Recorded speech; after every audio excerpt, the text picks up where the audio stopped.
Ce dimanche 14 décembre 2024, l'improbable s'est produit à Bondi Beach, l'une des plages les plus emblématiques de Sydney.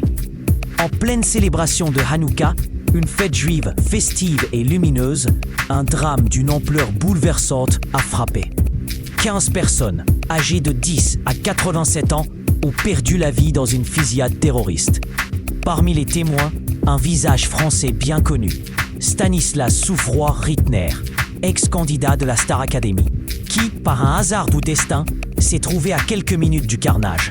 Avant de plonger dans ce récit, n'oubliez pas de vous abonner à notre chaîne pour ne rien manquer de l'actualité des célébrités et des événements qui secouent le monde. Vous êtes prêts ? Alors, suivez-moi dans ce témoignage intense et inédit. Stanislas n'est plus seulement ce jeune homme révélé en 2022 sur le plateau de la Star Academy. Depuis plus d'un an, il a quitté le territoire français pour s'installer à Sydney, en Australie, où il poursuit sa double carrière de chanteur et de mannequin. Un choix de vie qui aurait pu virer au cauchemar ce 14 décembre. Le chanteur vivait à quelques centaines de mètres de Bondi Beach, ce lieu devenu tristement célèbre. Ce dimanche-là, le ciel était dégagé, le soleil baignait la plage et ses alentours d'une lumière douce. Des familles, des enfants, des groupes d'amis profitaient paisiblement de l'après-midi. Une atmosphère presque irréelle, contrastant violemment avec l'horreur qui allait s'abattre. Une fête juive réunissait la communauté locale, célébrant Hanouka dans la joie et la convivialité. Stanislas, ce jour-là, faisait du sport dans un parc voisin, à seulement 10 minutes à pied de la plage. Il se souvient parfaitement de cette journée. C'était un dimanche comme les autres. Les familles jouaient sur la plage, les enfants riaient. Puis vers 18h45 heure locale, tout a basculé. En se dirigeant vers chez lui, il a passé devant le parc où se déroulait la fête. C'est à ce moment qu'il a entendu un bruit étrange, d'abord pris pour des feux d'artifice. Mais ce n'en était pas. Très vite, il comprend qu'il s'agit de coups de feu. Il y a eu une panique générale. La plage s'est vidée en quelques secondes. Les gens ont commencé à courir. Certains se couchaient par terre dans les bars. C'était horrible, confie-t-il aux Parisiens. Deux terroristes, un père et son fils, ont ouvert le feu sur la foule. L'attaque antisémite a semé la terreur en quelques instants. 15 personnes ont été touchées, certains grièvement. Le bilan est lourd, la communauté, choquée, peine à comprendre l'ampleur de la tragédie.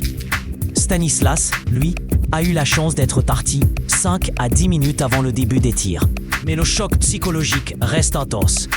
J'étais très choqué et bouleversé par ce qui vient de se passer, avoue-t-il. En rentrant chez lui, il réalise l'ampleur du danger qu'il a frôlé. Rapidement, il rassure sa famille et ses abonnés sur les réseaux sociaux, affirmant être sain et sauf. Le lendemain, il décide de se rendre sur les lieux du drame. Avec d'autres habitants de Sydney, il dépose des bougies, se recueille et partage un moment de recueillement avec les Australiens. Ce geste symbolique est aussi une manière pour lui de faire face à cette épreuve, de ne pas laisser la peur prendre le dessus. Mais comment un jeune artiste français, en plein développement de sa carrière, se retrouve-t-il au cœur d'un tel événement ? Pour Stanislas, l'Australie était une terre d'opportunités, un nouveau départ. En plus de la musique, il s'est lancé dans le mannequinat, enchaînant les shootings et les projets. Je travaille sur un nouveau single qui s'appelle « Aimer la vie ». Ce titre résonne encore plus fort aujourd'hui, explique-t-il. Cette expérience traumatisante a profondément marqué Stanislas. Mais il a choisi de transformer cette douleur en force créative. Il prépare une chanson inspirée par cette tragédie, un hommage aux victimes et une manière d'extérioriser ses émotions. Après le choc, j'en ai besoin. Ce sera un moyen de rendre hommage et de guérir, conclut-il. Cet incident tragique rappelle cruellement que le terrorisme peut frapper n'importe où, même dans des lieux de joie et de partage. La communauté juive de Sydney, comme dans tant d'autres villes du monde, est désormais confrontée à une nouvelle blessure. Mais elle ne se laissera pas abattre. Les Australiens solidaires ont montré leur soutien immédiat, renforçant les liens entre les communautés. Pour Stanislas, cette épreuve est une étape douloureuse mais nécessaire. Elle illustre aussi la fragilité de la vie, surtout pour ceux qui ont choisi de s'exposer sous les projecteurs.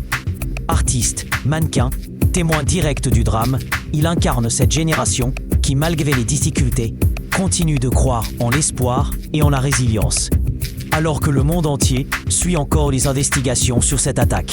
L'histoire de Stanislas apporte une dimension humaine à ce fait divers tragique. Son témoignage, sincère et poignant, nous rappelle que derrière les gros titres, ce sont des vies, des destins brisés ou sauvés qui se jouent. Si vous souhaitez continuer à suivre les histoires de ceux qui vivent l'actualité des célébrités au plus près, abonnez-vous dès maintenant à notre chaîne. Ne ratez aucun récit, aucun exclusif, aucun spip. La farandole des célébrités, avec ses joies, ses drames et ses rebondissements, vous attend chaque jour. Pour conclure, cette histoire à Bondi Beach nous interpelle tous. Elle nous pousse à réfléchir sur la violence aveugle qui s'infiltre dans nos sociétés et sur l'importance de la solidarité.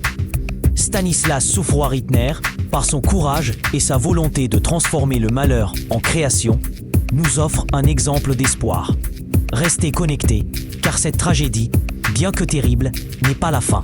Elle ouvre la voie à des voix nouvelles, à des chansons porteuses de paix et à une communauté qui refuse de se laisser détruire.